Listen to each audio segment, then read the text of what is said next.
जय माता दी। आप सभी को नवरात्रि के विसर्जन दिवस और पारण दिवस के ढेरों शुभकामनाएं।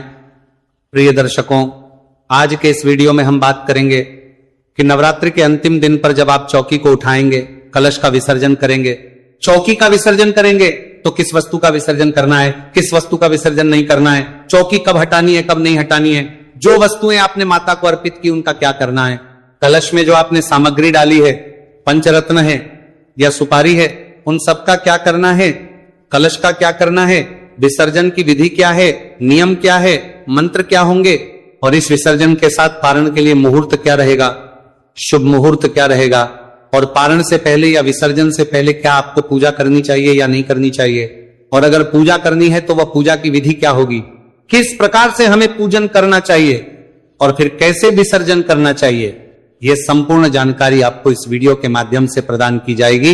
आपसे निवेदन है कि वीडियो यदि थोड़ा सा भी अच्छा लगे तो उसे कृपया एक बार लाइक अवश्य कर दीजिएगा। मातेश्वरी का आशीर्वाद प्राप्त करने के लिए, अपने नवरात्रि अनुष्ठान की सफलता के लिए कमेंट बॉक्स में अवश्य लिखिएगा जय माता दी। माता के आशीर्वाद से आपका नवरात्रि व्रत पूजन सफल होगा और आपकी सभी मनोकामनाएं पूर्ण होंगी। आप देख रहे हैं सनातन धर्म का संसार ज्योतिष संस्थान का प्रतिष्ठित YouTube चैनल सनातन धर्म का संसार धार्मिक। हम यहां सभी व्रत और त्योहारों की सही शास्त्रीय जानकारी प्रदान करते हैं। ज्योतिष शास्त्र और पंचांग के आधार पर आपको बताते हैं कौन सी तिथि कब है, व्रत आदि कब करना है, क्या विधि है, क्या नियम है और क्या गलती नहीं करनी। यदि आप सभी व्रत और त्योहारों के बारे में सही शास्त्रीय जानकारी पाते रहना चाहते हैं तो कृपया चैनल को सब्सक्राइब कीजिए और बेल आइकन को प्रेस कीजिए। जब आप सब्सक्राइब का बटन दबाएंगे तो वहां एक घंटी का निशान बना हुआ आएगा, उसको अवश्य दबाइएगा, तभी आपको हमारे सारे वीडियो प्राप्त होंगे, अन्यथा आपसे जानकारी छूट जाएगी। प्रिय दर्शकों, आइए अब आरंभ करते हैं, बात करते हैं कि विसर्जन कब करना है, कैसे करना है, क्या विधि है, क्या पूजा विधि है और किस वस्तु का क्या करना होगा। प्रिय दर्शकों, सबसे पहले तो आप जब विसर्जन करेंगे तो ध्यान दीजिएगा कि विसर्जन वाले दिन आपको पहले पूजा आवश्यक है, पहले आपको पूजा करनी है। पंचोपचार से पूजन विधि बताते हैं कैसे आपने पूजा करनी है, फिर आपको बताएंगे कि कैसे किस वस्तु को पहले उठाना है और उस वस्तु का क्या करना है, किन किन वस्तुओं का आपने जल विसर्जन करना है, भूमि विसर्जन करना है और किन किन को अपने पास रखना है। तो विसर्जन वाले दिन आपको स्नान आदि करके, स्वच्छ वस्त्र धारण करके, और जो आपका पूजा स्थल जहां आपने चौकी आदि लगाई है, ज्वारे बोए हैं, खेचड़ी बोई है या कलश स्थापित किया है, वहां पे आप आसन लगा के बैठ जाइए। जो पत्र पुष्प आपने अभी तक किए हैं उनको वहां से हटाइए। और आज अंतिम दिन, पारण के दिन की सूक्ष्म पूजा होती है, वह अब हम आरंभ करते हैं। तो सबसे पहले तो जो लोटा है, प्रतिदिन की पूजा का तांबे का लोटा होगा एक, उसमें जो कल की पूजा का जल है इसको आप पीपल में दे दीजिए या किसी अन्य वृक्ष में दे दीजिए। लोटे को मांजिए, उसमें पहले थोड़ा गंगा जल भरिए, फिर शुद्ध जल भरिए, आसन लगा के बैठ जाइए, धूप और दीप लगाइए, अपने सीधे हाथ जल लीजिए, हाथ धो लीजिए, हाथ धो के अब धूप और दीप को प्रज्वलित कीजिए। इस प्रकार से आपने धूप, हाथ और दीप को प्रज्वलित किया। धूप दीप प्रज्वलित करके मातेश्वरी का पूजन करेंगे। सबसे पहले आप जल के छींटे दीजिए, गणेश जी महाराज आपने किए हैं, ओम जल के छींटे दीजिए, पुष्प के माध्यम से गणेश जी को स्नान कराइए, कलश देवता को जल के छींटे दीजिए, ओम कलश देवता नमः, ओम दुर्गा, सभी को जल के छींटे दिए हैं। आपने स्नान कराया, स्नान कराने के बाद सबको तिलक लगाएंगे, ओम नमः कलश देवता दुर्गा देव नमः अक्षत नमः समर्पित करेंगे। सभी को पुष्प अर्पित कीजिए, थोड़े थोड़े पुष्प अर्पित कीजिएगा। गणेश जी महाराज को पुष्प अर्पित कीजिए। दुर्गा पुष्पम समर्पण माला अर्पणम, गुरु और माला है तो माला पहनाइएगा, पुष्प समर्पित कीजिए। सबको धूप दिखाइए और दीप दिखाइए, धूप के बाद दीप दिखाइए, धूप दीप दिखाने के बाद के रूप में फल, मिठाई, बताशा, मिश्री, जो भी आपके पास नैवेद्य के रूप में है वो अर्पित कीजिए। ओम कलश देवता जल के छींटे दीजिए, पहले गणेश जी महाराज को, फिर कलश देवता को और फिर मातेश्वरी को, और हाथ जोड़ के नमस्कार कीजिए। इस प्रकार से यह संक्षिप्त पंचोपचार पूजा अपने पारण से पहले अवश्य करनी है। पूजन करने के बाद माता की आरती कीजिएगा। आरती जो आप अभी तक करते आए थे, ओम जय अंबे, गौरी मैया, जय श्याम गौरी, इसी से कर सकते हैं, या दूसरी आप अम्बे जी की आरती कर रहे थे तो उससे कर सकते हैं। आरती करने के बाद शीतलीकरण कीजिए, माता को आरती दीजिए, देवताओं को आरती दीजिए और उसके बाद स्वयं आरती दीजिए। अब हम एक आवश्यक कार्य करेंगे जिसे हम मंत्र पुष्पांजलि कहते हैं और जिसे हम क्षमा प्रार्थना भी कहते हैं। अपने हाथ में पुष्प ले लीजिए और हाथ जोड़ के खड़े हो जाइए मातेश्वरी के सामने और मातेश्वरी से निवेदन कीजिए। जैसे हम बोलते हैं वैसे विसर्जन। परमेश्वरी, हे मातेश्वरी, ना हम आपका आवाहन जानते हैं, ना पूजन जानते हैं, ना विसर्जन जानते हैं, हम तो अज्ञानी जीव हैं।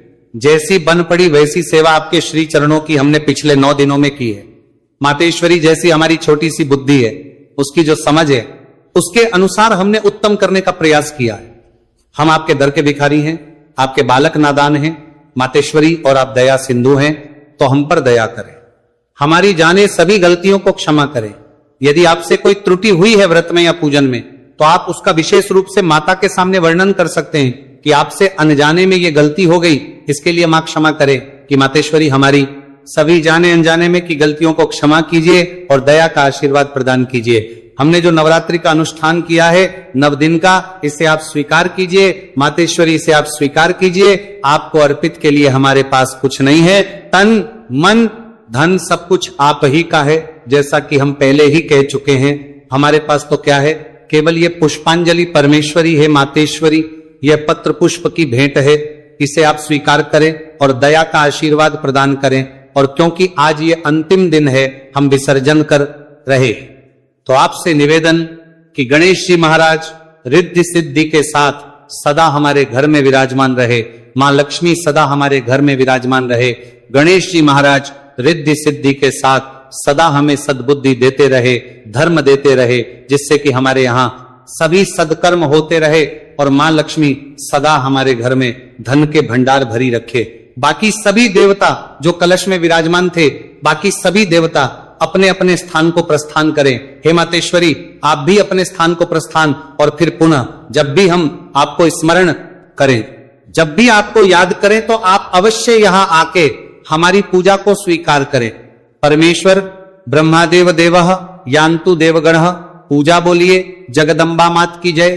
कि ब्रह्मदेव ब्रह्मलोक को प्रस्थान करे, वायुदेव अपने लोक को प्रस्थान करे, इंद्रदेव अपने लोक को प्रस्थान करें, भगवान विष्णु वैकुंठ को प्रस्थान करें और बाकी सभी देवता अपने अपने गंतव्य स्थान को प्रस्थान करें।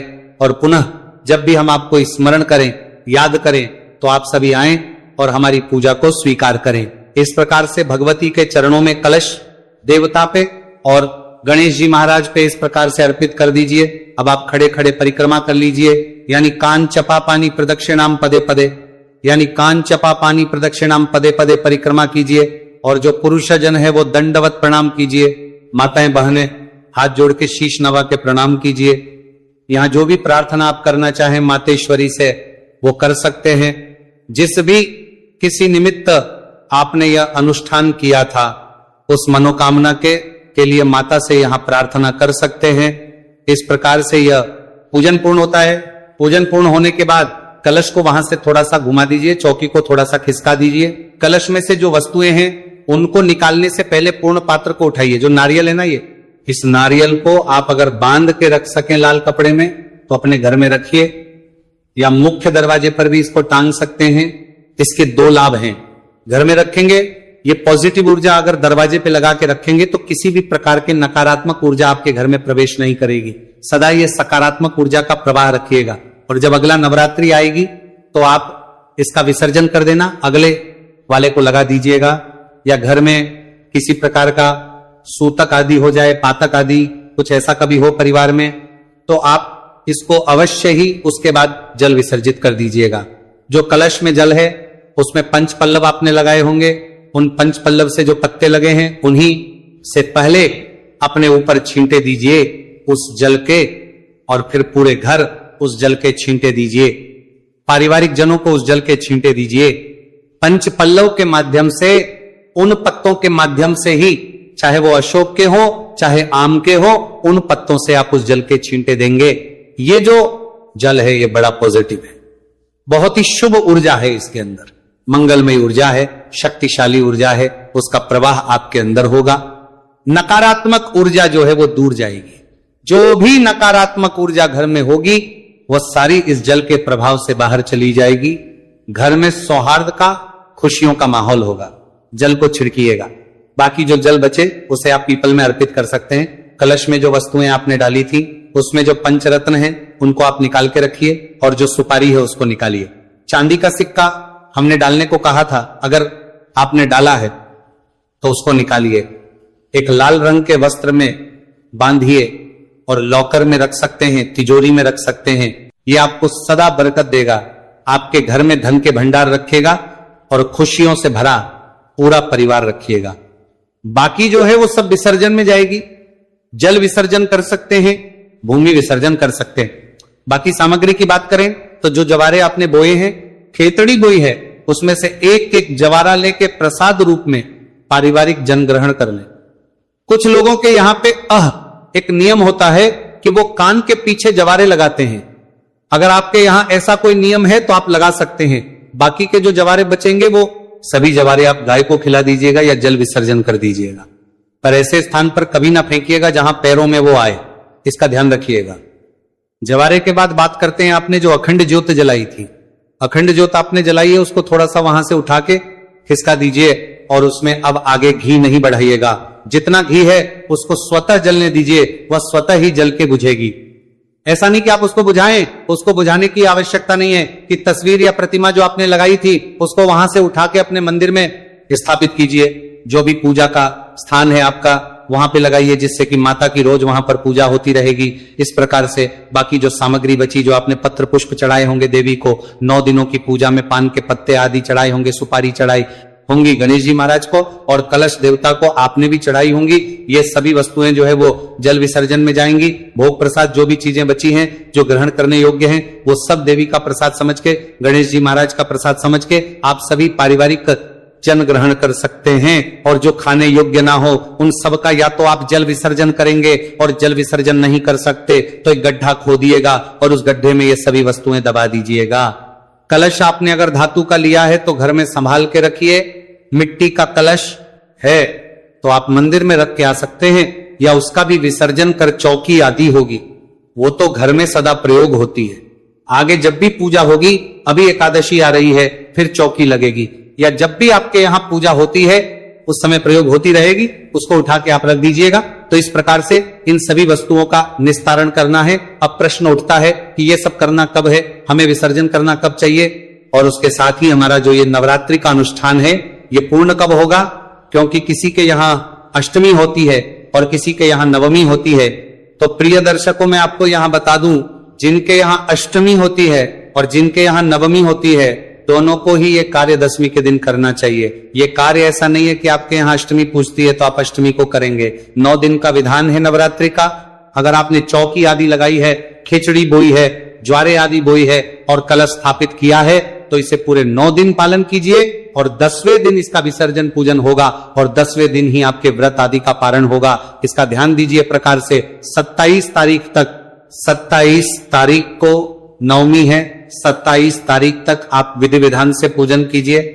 प्रतिदिन की पूजा विधि मैंने अपलोड की है, अष्टमी नवमी की विशेष पूजा विधि भी मैंने अपलोड की है, उसका लाभ लीजिए। और फिर दशमी तिथि को अर्थात 28 मार्च को आपने इसका विसर्जन करना है। प्रातः काल उठ के पूजन करना है, पूजन करके और फिर इसका विसर्जन करना है। पारण भी 28 मार्च को ही होगा। अब प्रश्न उठता है समय क्या रहेगा। तो सूर्य उदय से और 8:45 तक का जो समय है